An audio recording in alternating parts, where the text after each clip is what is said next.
Oh, hello there. How'd you get in here? Oh, there's two of you now. How did you both get in here? I never had a curse word in the dictionary! What the hell's that all about? Oh, mama. Nope, I'm not dealing with this. So those who don't know me, hi. How are you doing? Oh.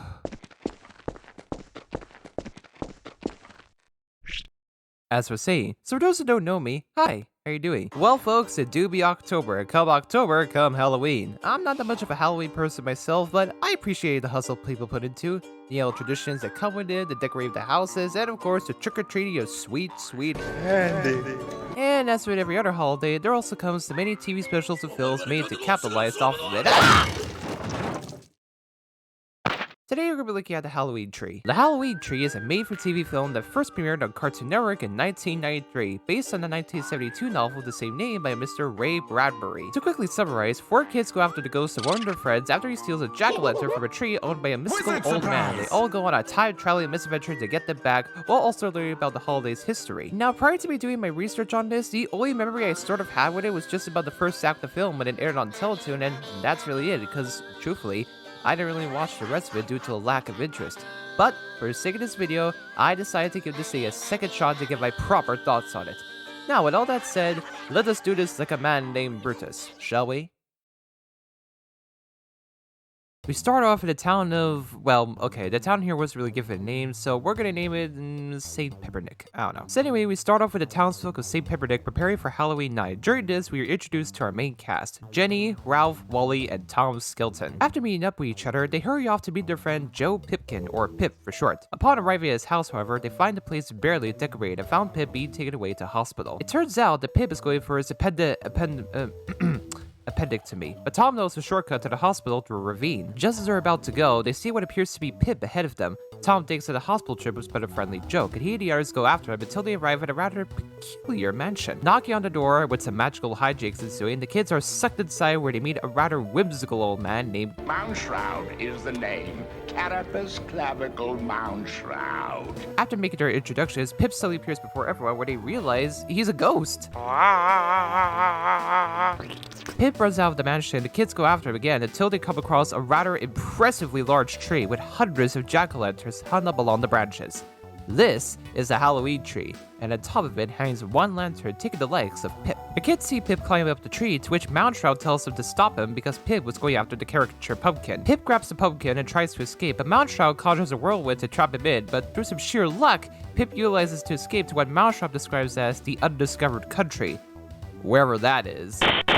With Moundshroud now having to go after Pip, the kids convince to come with him and he agrees so long as they complete their task before Halloween ends. Before they leave, they have to fly after him by constructing a large kite made of circus posters. Living circus posters. With the kite constructed, Moundshroud and the kids head off on their journey, traveling 4,000 years into the past and arriving at ancient Egypt. Well, crash landing there anyway.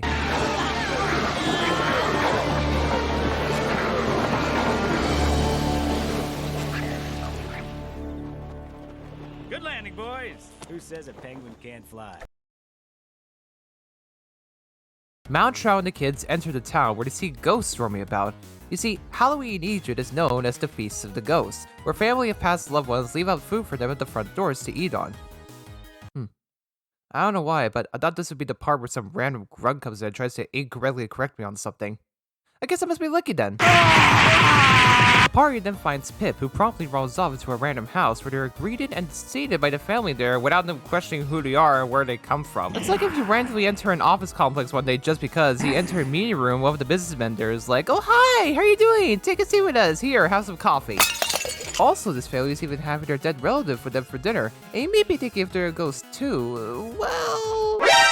Oh my god! After that spook, everyone finds Pip hiding behind a vase and runs off again to a pyramid, with Mountchild flying behind it. At that moment, a mummy's bandage roll slithers out, grabbing a hold of Ralph and dragging him inside, which raises him to a coffin, which reveals Mountchild inside as a mummy himself. Mountchild explains to Ralph what exactly a mummy is and tells the kids that Pip is about to be mummified himself. Ralph manages to save him, but Pip hurries to the top of a pyramid and escapes again through another time warp. For their next journey, Mountchild tells the kids to grab a hold of his cape and everyone flies off, this time arriving in England during the Dark Ages. Here, it's celebrated by Celtic Druids as the start of the new year, marking the end of fall and the start of winter. The party then arrives at Stonehenge, where Mountchild explains that it is believed that those who died during Halloween transformed to different animals, like cats for example. The kids then arrive at a broomworks, an open field where traditional brooms are made. Mountchild tells Jenny to touch one of them, where it then comes to life through magic that sends her to the skies, followed by Mountchild managing some more brooms for the boys. Jenny becomes afraid at first, but Tom convinces her to see if she's riding her bike, and she was soon able to see the fun of it. The party then arrives at a coven of witches, where Mountchild explains how there are people who know better than others, which made everyone at the time feel scared of their knowledge and thus labeling them as so. After escaping a fire set up by an angry mob, the party finds Pip on a broom of his own. Mountchild tries to grab Pip's pumpkin, only for Pip to fall off, but Jenny was able to save him. Jenny tells Pip about how she's afraid of losing him, but Pip assures her not to worry about it before escaping yet again and everyone flying off after him yet again. Yeah, I think I've kind of started to see a pattern in this, but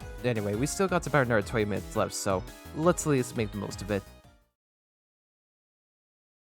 After yet another time warp, everyone arrives at 1100s Paris and in front of Notre Dame, or what's been built of it so far. Mountchild stays behind and tells the kids the only way to get to Pip is to build the mighty cathedral with their feet! Don't get any dumb ideas, he meant like build the place with every step they make. Imagine waking up at night and seeing something like this happening in front of you going something like Witchcraft. Once they finish building, all that's left for it are the gargoyles, and when Wally dressed up as a beast, Mountchild tells him to call them over from the woods to form as such. With Notre Dame now in its complete totality, the kids find Pip, who's also been turned to a gargoyle, and tells them that he's dying in this state. Wally tells Pip to be strong as he goes to free him, but just as he reaches him, Pip falls off and so does Wally until the latter was saved by one of the gargoyles, which comes to life. Wally flies after Pip, but he was able to magic himself away, escaping once again. With the other kids running their own gargoyles, they and Mountchild fly after Pip to Mexico during the Day of the Dead. Catching a newspaper, Tom finds an image of Pip indicating he's around the area, until the gang are drawn off by the gargoyles as they transform to tombstones in the cemetery. Well, talk about a lousy flight service. Mountchild then arrives all dressed up, carrying sugar candy skulls, each one having a name of the kids on them. With time running short, Mountchild summons some piñatas and transforms to one himself, which some town kids come to break them open until they hit Mountchild, who then transforms to a colony of bats, taking the main kids to a cemetery and transforming back to himself. Everyone enters the crypt and finds Pip at the other end and his spirit withering away. Tom goes to save him, but the skeletons there suddenly come to life and ambush him, I think. Mountchild reminds Tom why he's dressed up as one, and Tom answers that definitely nothing to be afraid of if it's faced eye to eye. Though still afraid, Tom runs through the crypt as the skeletons fall apart behind him. Tom reaches Pip and apologizes to him for wishing for something bad to happen to him so he could leave their friend group for once.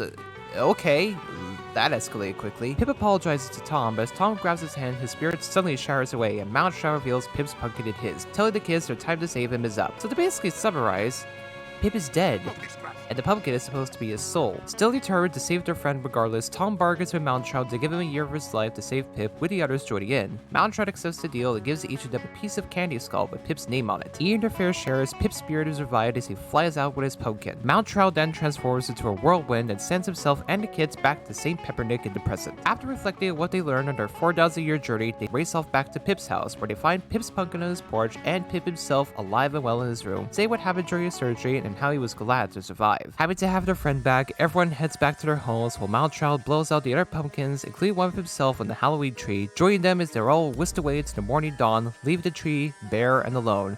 And that, folks, is where our journey ends.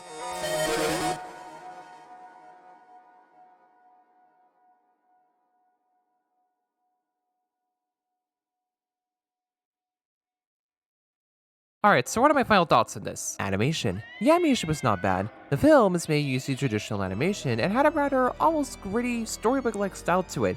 It's as if the novel it was based on is a storybook itself instead of what it is. Another thing I liked from him is Mountchild's design. Since he's supposed to be an inhuman being, it was really nailed on, especially with some of the forms he took on throughout the film's runtime. Writing was alright.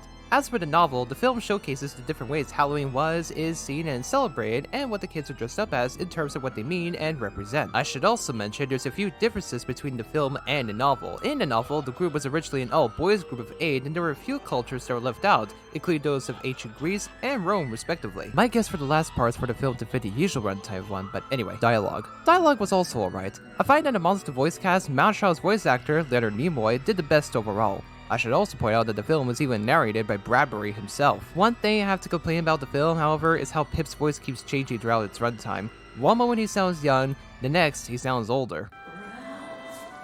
Pipkin? Ralphie, is that you? Yeah, it's me. I'm gonna get you out of here. I'm fading. No, you can't leave now. What about all of our plans? You said someday you'd teach me how to bat left-handed, and you're the only friend who's never made fun of my wearing glasses. Learning to bat left-handed isn't so hard, Ralphie. I don't know if that's the fault of his actor, or if it's just me and I'm just complaining about nothing if that's the case. So, yeah. Music. The music was made with the EMU Proteus instruments, and you know what? Give you a moment. Here we are, the new patent-pending Proteus instrument counter. Now this is going to pop up for anything to look at that uses these wonderful music tools of yesteryear. Anyhow, as for the soundtrack itself, it's a sort of a feeling with some spooky whimsicality in it, because, you know, it is a film about Halloween after all. I do like the different styles that it went for each of the places Mount Shroud and the kids traveled to. It's a nice touch to it. Now to my overall thoughts. Now, despite some inconsistencies that I had with the film, it's not that bad. It's an otherwise nice little film that goes in depth on the holiday's history, while mixing a blend of whimsical and spooky magics into it. I think I could tie the reason for this to Mount Shroud. He's just simply the best character of the film overall. If you ever do find it or even manage to stumble onto it, give it a watch if you wanna. It's not that bad of an experience. Anyways, if y'all may excuse me, I'm just gonna hang down here for the time being. Oh, these are good. Mm.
Yes, soon everything will work out as I designed. Who'd have thought to find this air would be such a breeze? Not to mention the 7 rubber duckies I found at the cryo storage.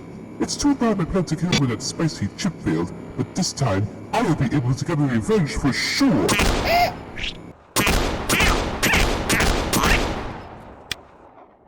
Wow, did it really take me this long to figure out how to take care of this?